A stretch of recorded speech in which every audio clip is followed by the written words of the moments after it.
शिस्तबद्ध वगैरे भारतीय जनता पक्षाच्या तिकीट वाटपात नाशिकपासून संभाजीनगरपर्यंत आणि ठाण्यापर्यंत काय गोंधळ झाला आणि लोकांनी, महिलांनी, मुलींनी कसा आक्रोश केला हे सुद्धा चित्र पाहण्यासारखं होतं.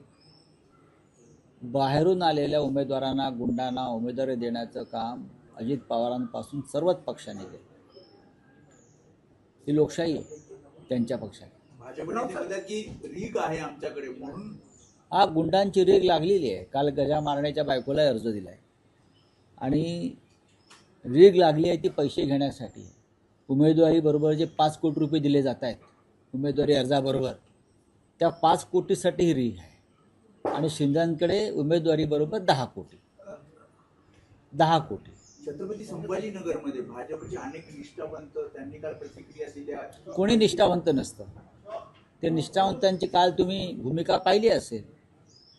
पुण्यामध्ये भाजपचे अनेक निष्ठावंत अजित पवारांच्या पक्षात गेलेत, अन्य पक्षात गेलेत. संभाजीनगरात सुद्धा निष्ठावंत म्हणून घेणारे भाजपचे शिस्तबद्ध कार्यकर्ते कुठल्या पक्षात गेले?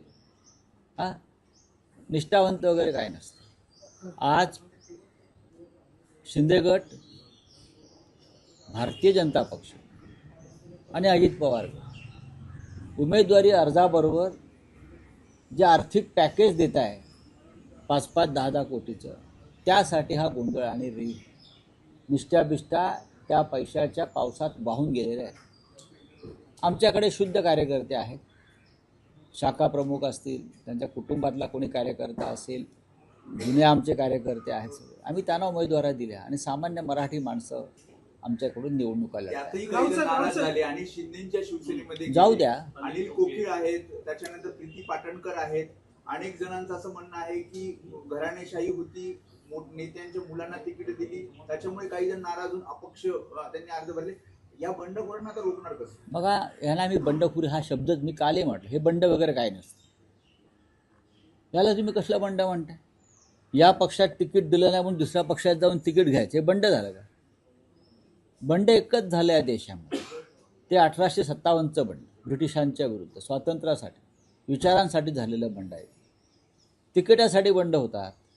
मग तुमची निष्ठा तिकिटावर आहे की पक्षावर आहे? असं बाळासाहेब ठाकरे नेहमी सांगायचे की तुमची निष्ठा तिकिटावर आहे की पक्षावर आहे, ते ठरवा. ज्यांची तिकिटावर निष्ठा आहे ते निघून गेले. तिकीट नाकारण्याच्या नंतर दुसऱ्या मिनिटात जर एखादा उमेदवार जाऊन दुसऱ्या पक्षात उमेदवारी घेतो, याचा अर्थ तू गेल्या 10 दिवसापासून त्या पक्षाच्या संपर्कात आहेस. बरोबर ना? त्यांना परत बोलवणार की कशाला? घ्यायला लावणार? नाही, जे दुसऱ्या पक्षात जाऊन ताबडतोब पुढल्या 5 मिनिटात उमेदवारी घेतात, एवढं सोपं असतं का?